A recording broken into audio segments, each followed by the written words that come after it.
Hello, one and all, and welcome back to Campaign 14, Dubious Claims. I am your host, as always, Virinity Void, and this here is part 16 of this entire campaign. We're in 1786. We're getting toward the end of this very campaign, and I do believe this is probably the penultimate part of the entire thing, since we are going to go into the early 1800s for this part.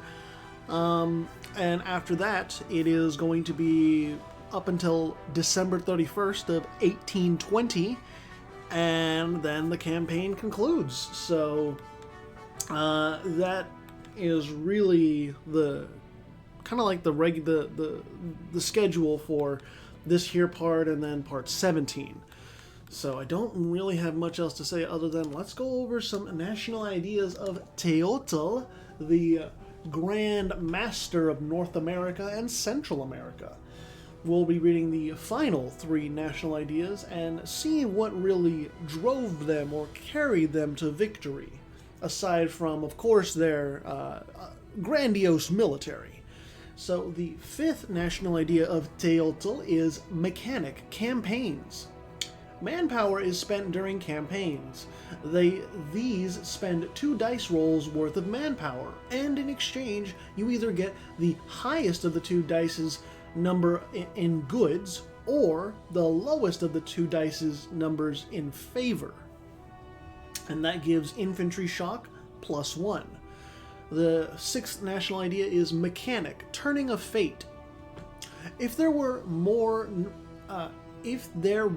red number rolls, which is 1 and 4, in one turn, counting the most recent turn per player, then the amount of players all players' favors is cut in half, rounded down. Yearly army tradition decay minus 1.5%. That's a little bit confusing if you're setting up a board game, which apparently this tag is supposed to be setting up a board game of sorts. That's a little bit worded unclearly. And the final national idea is game mode, Sun's End. In this game mode, every 5 turns, a wheel is spun. This wheel causes all players to either lose a third of their favor, rounded up, half of their goods, rounded up, or half of their manpower, rounded up. And the default favor loss per turn is -2. Discipline +5%. And the ambitions of Teotl is global devastation minus 0.1. So that's actually pretty nice. The normal amount of devastation reduction is like minus 0.08, right? Yeah. So if you're just in control of it, it's minus 0.08, and then with the ambition, it goes down to minus 0.18 per month, which is really nice. There are some places of the world that are very much devastated, and you look at Africa, it's kind of devastated, especially up here around the Libya area. You have right here at Zarzis, 71% devastation, and also Southeast Asia, pretty devastated. Lots of occupations that go on, and yeah, it's kind of brutal stuff. Also, Rome is, holy shit. Rome is almost at 100% devastation. That's 88%. So that is very, very brutal. Anyways, let's go forth. I am fully anticipating that there's going to be lag here. There's going to be some lag because, goddamn, there are a lot of troops being moved around. And it's not going to get any easier. There's only going to be bigger and bigger wars. At the tail end of the last part, we did see Fontaine starting to invade Paradox 2 alongside Sofala, so it does seem partition time is upon us in the Congolese region. I wish Paradox 2 could stop this somehow, could maybe prevent this with alliances, but I think Mogadishu's not going to be able to do much against Fontaine. Fontaine really is the granddaddy here. Because they have over 800,000 troops, but on top of that, they have the quality to back it all up. And it's just like, what do you do? What do you do? Paradox 2 can't even, like, put up a military at this point. It's all just going to shit. If I see a battle... Okay, there is a battle. So let's just see the quality difference. Discipline is exactly the same between Fontaine and Paradox 2. Morale vastly favors Fontaine. Tactics slightly in favor of Fontaine. So it's kind of... It's not even fair, I think. I don't think it's fair, but then again, hey, a lot of these wars throughout these campaigns, the AI doesn't want it to be a fair war. Why would you give your enemy a chance if that means that you could lose? That would be horrific. And Donau Land, like I said in the previous part, is now under personal union with Tennis Ball. So the Wendish realm is trying to contest that personal union, and it's not going well. For reference, this is what Tennis Ball's diplomatic map looks like. And, you know, Morocco's not going to be able to do anything. Ionia's not going to be able to do anything. It's kind of ruthless, kind of brutal. Ooh, excuse me.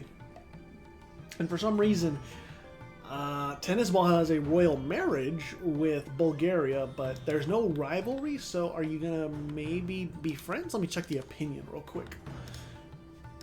Tennis Ball, Hegemon, yeah, minus 50. Okay, it's 8. Ooh, minus 97. Ugh. Okay. So, yeah, Bulgaria obviously wants Baltic provinces from Tennis Ball because, hey, Shuravia wants those provinces. And Bulgaria really wants to expand. The same could be said about real-life Bulgaria in the early 1900s, but, you know, I won't get into Balkan politics. Oh my god, it lags so much because there's so many troops going back and forth. And speaking of the devastation map mode earlier, how devastated over here do we have? So Sofala's part of like South Africa is actually pretty nice, pretty prosperous. Everywhere else is just kind of going to shit for Paradox 2. Mogadishu sitting on some nice prosperity as well. And Bunyoro is trying to get some prosperity, but I doubt it's gonna last long. Fadl, are you still at war? You are not at war. Okay. Morocco is not at war either. But at this point, you know, Morocco has been losing war after war, unfortunately, so they have been forced to give land back to the papacy.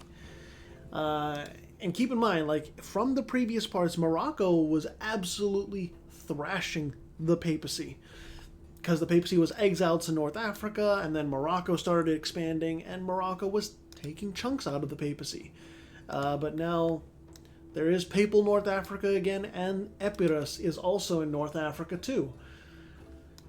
Oh, it's going to be dark days for our North African brethren.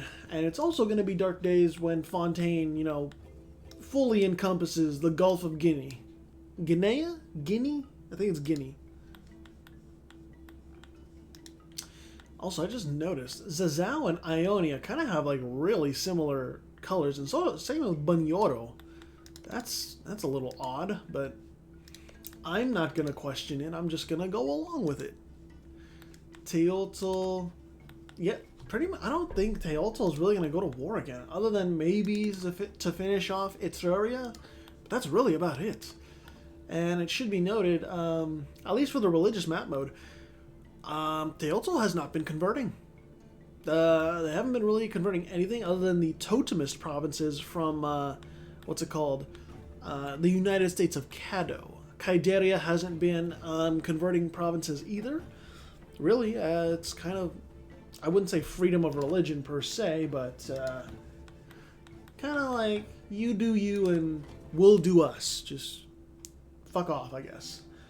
Rasviet is actually still alive somehow.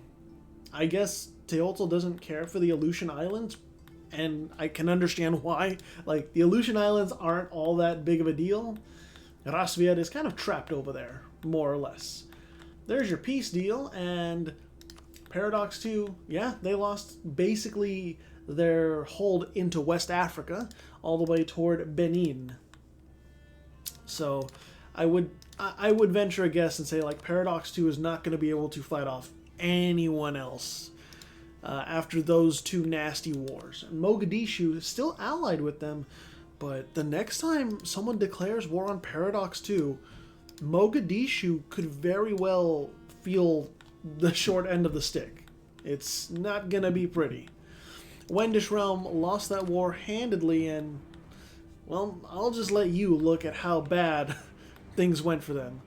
There's kind of like 3 distinct sections of the Wendish Realm. 1, and then you have 2 over here, and then 3 in Scandinavia, kind of a 4th, I guess, at Alta. But really, like, the Wendish Realm has no friends. Astrakhan is okay as a friend, but it's not... That's small pickings, unfortunately. Oh god. And Tennis Ball is going into Kazan once more, and Kazan is now weaker than ever before at this point. Kazan cannot drive out the enemy at all. It's just, I don't know. Rest in peace, my sweet friend. There is nothing to do. Koini still being integrated? Yeah, Koini is still being integrated. Again, it's going to take a long time to integrate Koini. There's a lot of development there, but there's nothing to really stop that process as of now. There is really nothing. Ionia and the Timidas are trying to support Kazan, but this is not like the previous wars.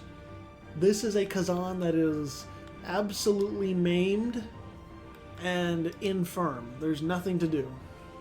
Ionia's gonna lose land too, probably. It's... yeah. There just is not much else to say. The green expands evermore, which I should be happy about, because I like the color green and I love this bright green. But it's...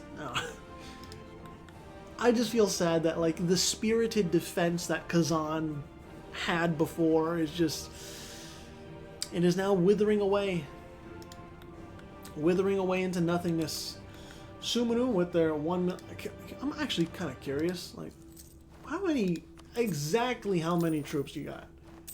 You have 1.4. God damn, they almost have 1.5 million troops. Like, that's not... This feels wrong. This feels wrong. This feels like, I can't remember what the submission was, but McSansel did a submission in India before, and it was very, very powerful, to the point where it was contesting for all of Asia, not just like India and then China. Like, no, all of Asia was coming under the governance of his submission, and I can't remember what it was. And Sumeru is reminding me of that submission with how dominant they are. God damn. So follow, what's going on? Oh, Banyoro is getting attacked. Banyoro is getting partitioned. I do also find it interesting that no one at all cares about Malgana, except maybe Japan. Everyone is just kind of like, eh, just let them do their thing. They're chilling. They're not hurting anyone. They're not fucking with anyone. It's whatever. Also, Malacca just chilling over here in the shadow of Japan. Also, the Mori clan actually got they got kicked out. Huh. I did not realize that the Mori clan got kicked out of the Philippines. And I also forgot that absolutism reduces the duration of hostile cores.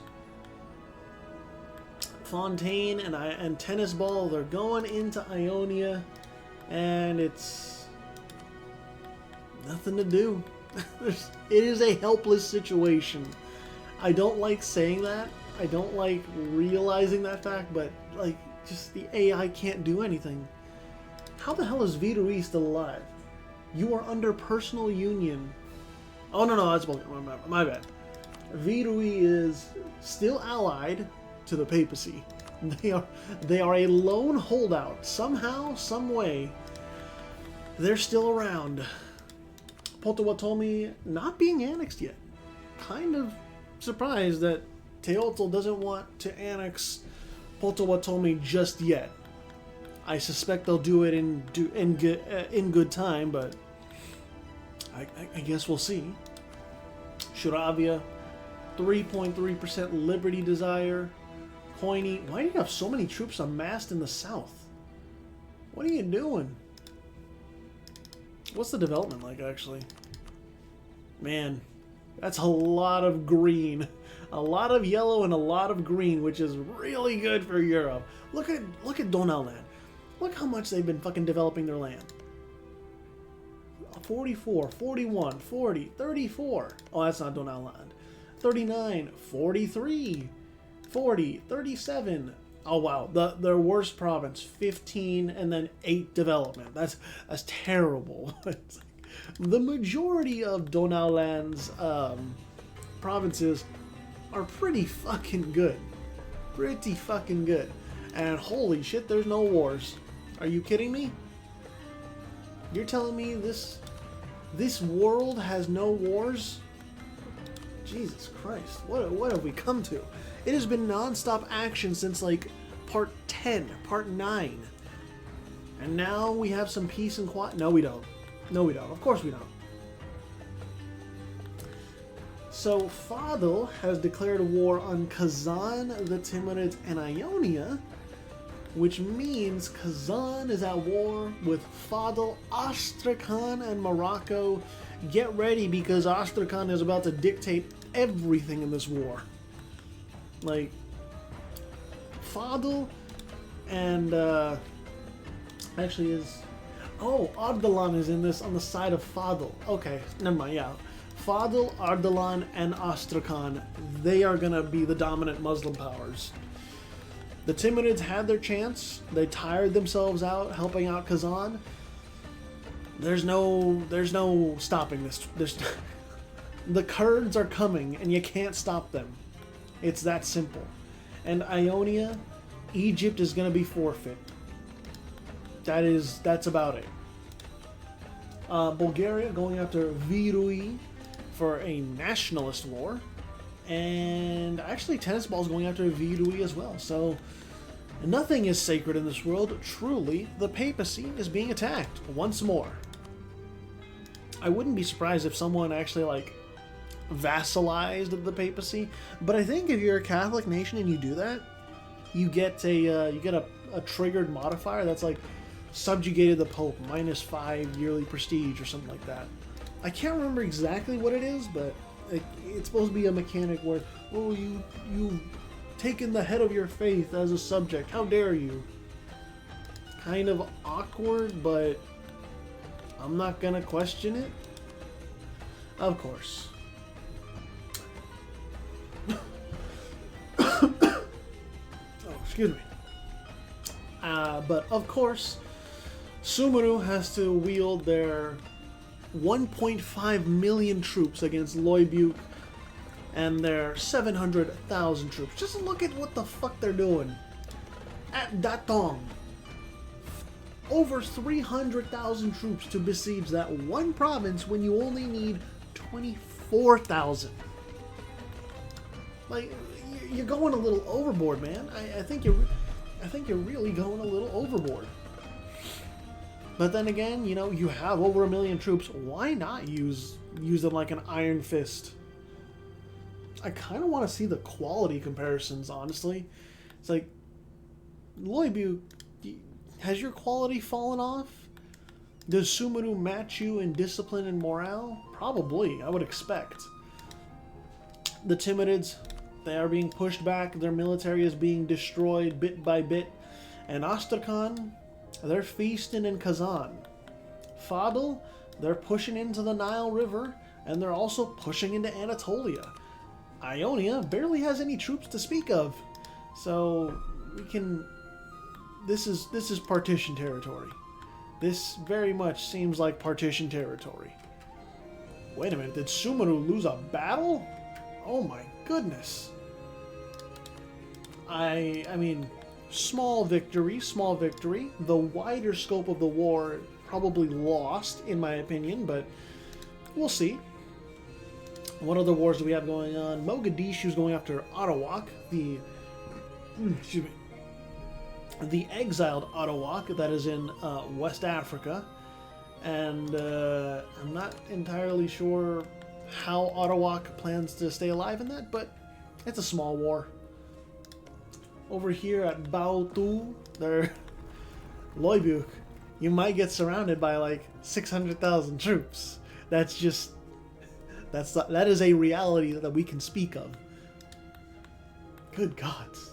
Just saying like, oh yeah, you could be surrounded by like 500,000, 600,000 troops just feels ridiculous to say, but it is the reality of it right now because of Sumeru. Okay, there is a quality comparison. Let's see. Discipline is roughly the same. Morale favors Sumeru, and then discipline or tactics is the same. So the in terms of quality, the playing field is even. Quantity, I don't even have to say anything at this point. I really don't.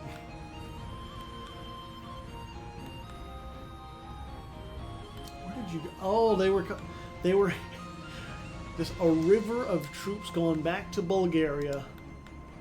Oh, is Morocco peaced? Morocco did peace out. Okay.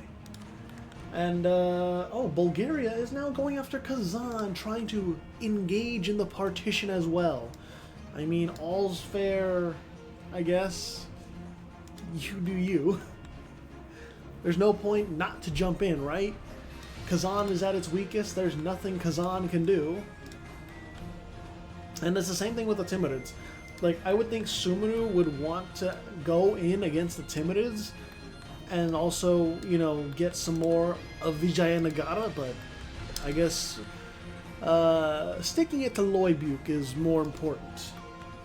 And actually, the war score is not that big of a difference. That's...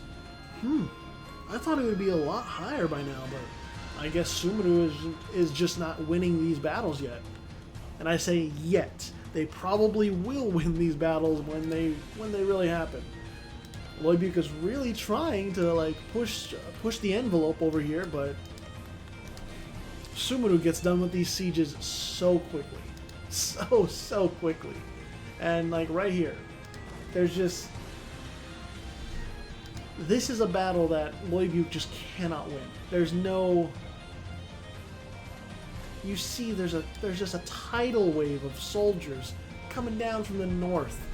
Over 500,000 troops to the, like, 150,000 of Loibuk. There's nothing to do. There's nothing to do. Fadl really exercising as much power as they can. And, oh, man, wait a minute. You're allied with Sofala. And Epidus is going in. So does that mean Sofala is at war with Fontaine? No. Oh no. Because when Fontaine is involved, when Fontaine or Tennis Ball are involved, that kind of like breaks the scales on one side. The only time I would say that the scales don't break when they're involved is Sumeru. But Sumeru is so far away from Tennis Ball and Fontaine that's like that situation just isn't going to happen. Or I shouldn't say not going to happen. Let's not speak in absolutes. It's very likely not going to happen. There you go. I could be wrong. Maybe somewhere down the line, Sumeru does go to war with Fontaine and Tennis Ball. Ardalan finished that war, and they gained a considerable amount of land from the Timurids. Bulgaria fully occupying the heartland of Ionia, and Ionia is probably going to lose a lot more land if I had to guess. Fadl extending into the Nile River region and basically kicking Ionia while they're down.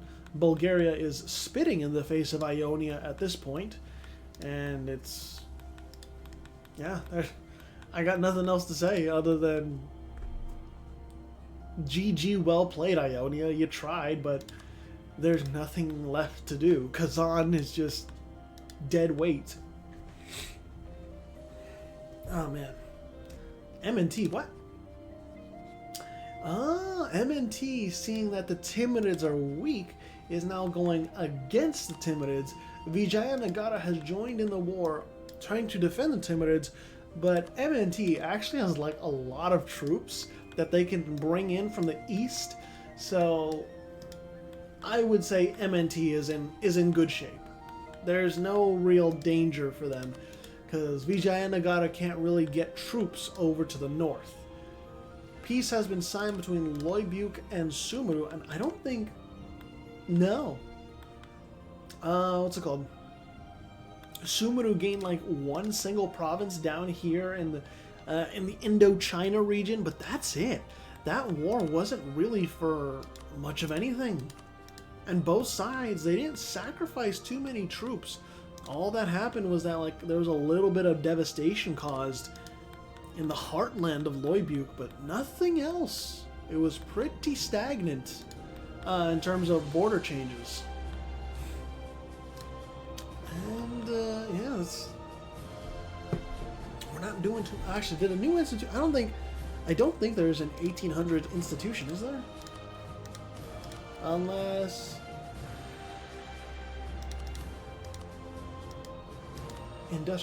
yeah, okay. Yeah, industrialization did not... Why did I see north of the wall? What?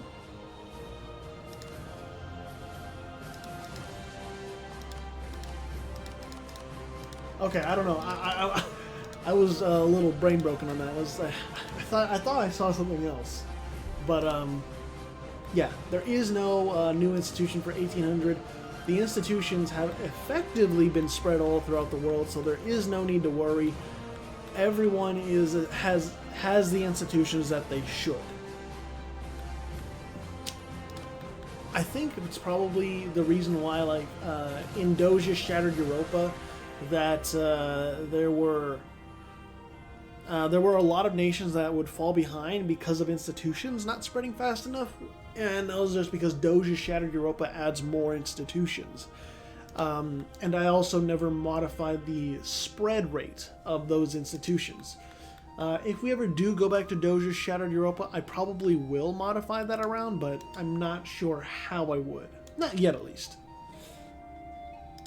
Fadl, you're going to have to fight off Epirus, you know that.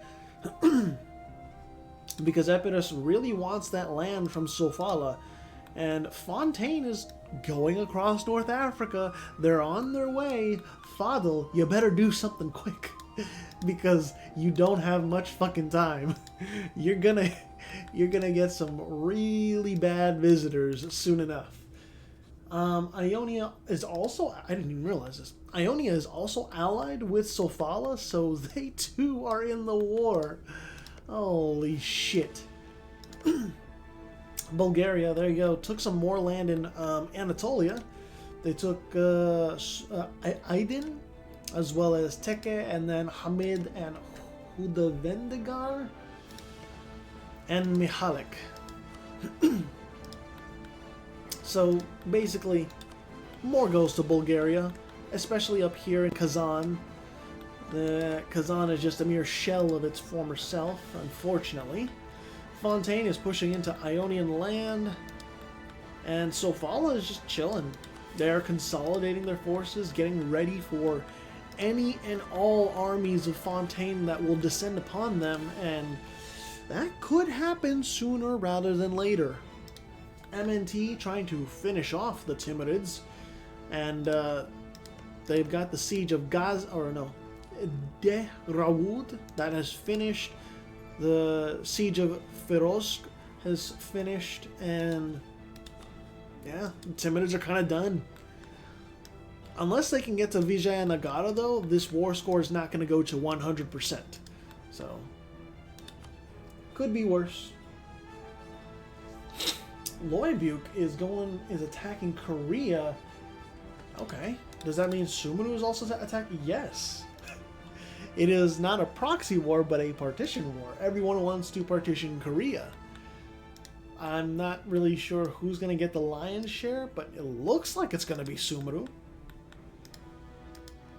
And I think we will go to about 1806, 1807, and we'll chill from there. I'm kind of glad that it is not nearly as laggy this part, and that is probably because there have been no huge wars going on at the same time. You know, I say that. We get this. You see what's going on screen. I see what's going on screen. It is about to be pandemonium as Tennis Ball, Coiny, and Donal, everyone who is allied and friends with Tennis Ball, are going to war against Mondstadt. And who's Mondstadt's best friend? That's Fontaine. Holy shit. This just got really interesting. And it should be noted, Mondstadt's not a pushover. They got 600,000 troops ready to go. And Fontaine has about 1 million. Tennis Ball has about 1 million. Coiny has about 600,000, but Coiny has their troops in the Isles, not on the mainland.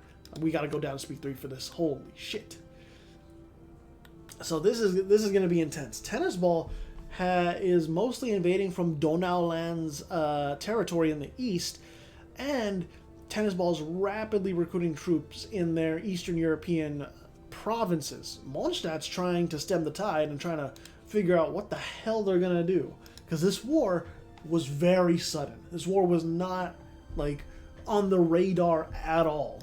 This is a surprise attack if I've ever seen one, and it is an imperialist war. So it's going for Mondstadt's capital, which is right here at Frankfurt. So they're going to have a tough time actually getting to that capital and holding it down. Mondstadt and Fontaine are dedicated to fighting this out. And there are clear pathways to and from Mondstadt from Fontaine. So this is gonna be a brutal war. I don't know how I'm gonna actually get everything. I just want to see, is there anything going on in the east? Yes, there is scattered stuff in the east. Tennis Ball has a lot of stacks over here, basically taking over Fontaine's Scandinavian stuff. So there is I would say a bit of power being drawn away from the main center of attention, which is in Central Europe. Oh boy. But Fontaine really needs to get their troops back home, because there's quite a few Fontaine stacks that are in West Africa, because Fontaine is actually taking down Epirus's land in West Africa. If Tennis Ball can get their troops away from the east, and if Fontaine can get their troops away from West Africa, then the war is going to get really fucking intense. Because neither side is going to be holding back or anything. No, they are going to the wall with this. There's a huge battle here. I want to see the quality matchups. Discipline favors Coiny. Morale favors Mondstadt. Tactics favors Coiny. So pound for pound, Mondstadt is going to be losing more troops. But it should be noted, even though the capital of Mondstadt is down, this is home territory. They can still reinforce very quickly, and Coiny cannot reinforce nearly as quickly. Coiny is going to be really hard pressed to ferry over troops as fast as they can, but it's not going to be a quick thing. Tennis Ball has the Siege of Finestre going on, and it's slowly getting done, but these landings are going to be contested, I have to imagine. Fontaine is not going to want those Normandy landings going through. Tennis Ball still pushing in from the east into Mondstadt without mercy, and also pushing in from the north. There's a lot of power from Tennis Ball coming in from the north and from the east. Donau Land has some troops too. They're no slouch. They're contributing 200,000 troops to this war effort, and Mondstadt trying to meet that. They still have 600,000 troops. They are not backing down in the slightest. They're still going. Fontaine, I think, is actually going to be bringing troops back slowly but surely. There are a couple stacks in North Africa that are going to be coming through Iberia. And should be noted, Tennis Ball's capital is also kind of exposed. It is over here in the Low Countries region, and it's not blocked by a strait or anything. It's just right there next to Fontaine's border. So Fontaine could get to the capital of Tennis Ball in due time, but it is going to be tough goings. Mondstadt's capital is still occupied. That war score is going to be ticking in the favor of Tennis Ball, and that war exhaustion is going to be ticking up for Mondstadt. It's not. This is a brutal war. There's this battle right here. The Battle of Landshut is really brutal as well. Tennis Ball has that discipline, doesn't have the morale, but also has the tactics. So like I said before, Mondstadt's bleeding out more troops in these battles. Can they hold the line? That is the biggest question. And no, they cannot. Donauland, as well as Tennis Ball and Coiny, they win that battle, and I feel like that kind of sets the tone. It's just Mondstadt alone cannot handle these battles happening in the east. They need help with these battles, and the longer it takes Fontaine to push through Tennis Ball's territory, the more likely it becomes that Mondstadt is going to more or less lose the war. Again, the capital is sieged down, and the war score is still ticking in favor of Tennis Ball.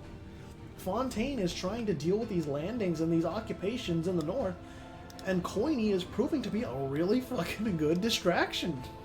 Tennis Ball and Coiny are now over here and trying to actually push into Fontaine's territory and occupations. That's a bold move.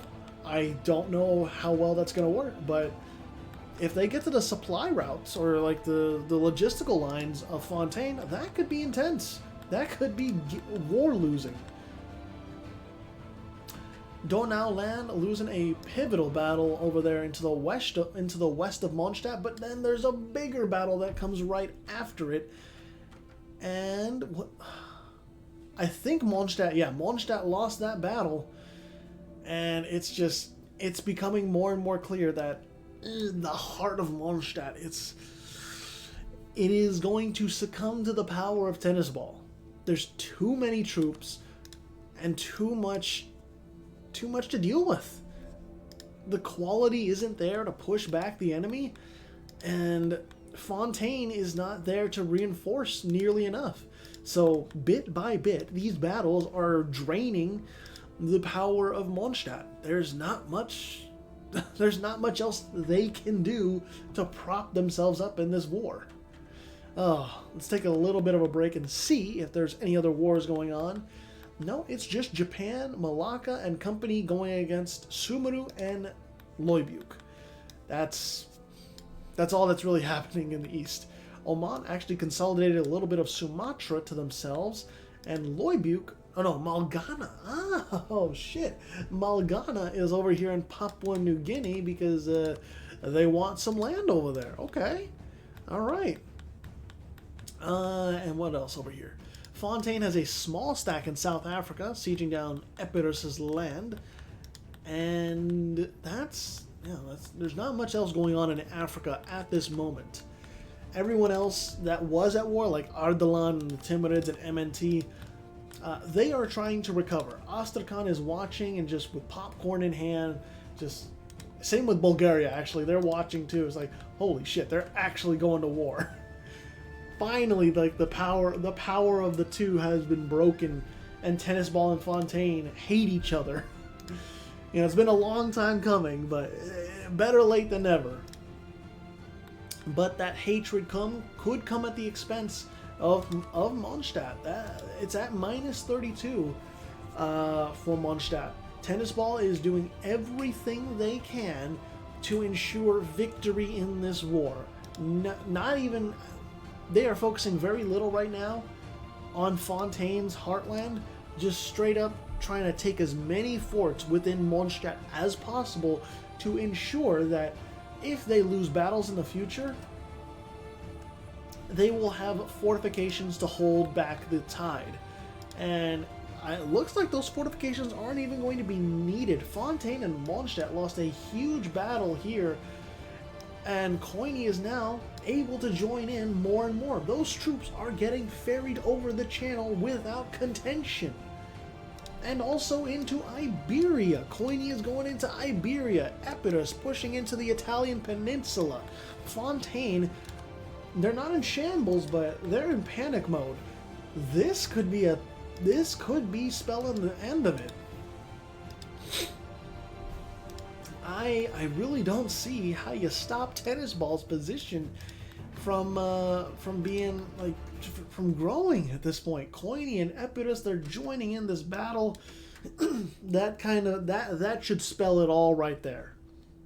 Mondstadt and Fontaine, they tried their damnness, but Tennis Ball was bringing in Coigny, Donauland, and anyone else they wanted to, and they just had overwhelming numbers.